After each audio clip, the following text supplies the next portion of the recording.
ഒരുപാട് കഷ്ടപ്പെട്ട് ഇന്റർവ്യൂകളൊക്കെ നമ്മൾ നടത്തി. പുതിയ ആളെ ജോലിക്കെടുത്തു. പക്ഷെ ജോയിൻ ചെയ്ത് ഒരാഴ്ചയോ ഒരു ദിവസമോ ഒരു മാസമോ കഴിയുമ്പോഴേക്കും അവർ രാജിവെച്ച് പോകുന്നു. എന്തുകൊണ്ടായിരിക്കും ഇങ്ങനെ സംഭവിക്കുന്നത്? പലപ്പോഴും ഇതിന്റെ പഴി കേൾക്കുന്നത് HR-ഉമായിരിക്കും.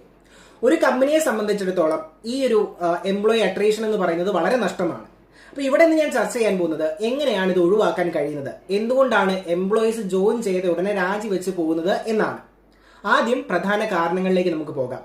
പലപ്പോഴും ഇതിന്റെ പിൻപിൽ പ്രധാനമായും 3 കാരണങ്ങളാണ് ഉണ്ടാകാറുള്ളത്. ഒന്ന്, ഇന്റർവ്യൂവിൽ പറഞ്ഞ കാര്യങ്ങളും യഥാർത്ഥത്തിലുള്ള ജോലിയും തമ്മിലുള്ള വ്യത്യാസം. 2, ആദ്യ ദിവസം ഓഫീസിലെത്തുമ്പോൾ അവർക്ക് കൃത്യമായ ഒരു ഗൈഡൻസ് ലഭിക്കാതെ വരുമ്പോൾ ഉണ്ടാകുന്ന ഒരു ഒറ്റപ്പെടൽ.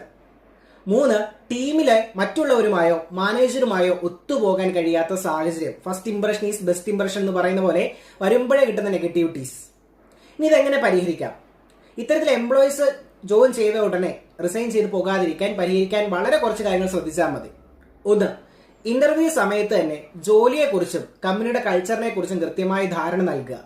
ഒന്നും മറച്ചു വെക്കാതിരിക്കുക. 2, നല്ലൊരു ഓൺബോർഡിംഗ് എക്സ്പീരിയൻസ് കൊടുക്കുക.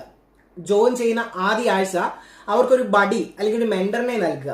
ഇത്തരത്തിൽ കൊടുക്കുമ്പോൾ കമ്പനിയുമായി പൊരുത്തപ്പെടാൻ അവരെ ഇത് വളരെയധികം സഹായിക്കും. ഒറ്റപ്പെടൽ അവർക്ക് ഫീൽ ചെയ്യുകയുമില്ല. 3, ഫീഡ്ബാക്ക്. ആദ്യത്തെ 30 ദിവസം പുതിയ ജീവനക്കാരോട് കൃത്യമായി സംസാരിക്കുക.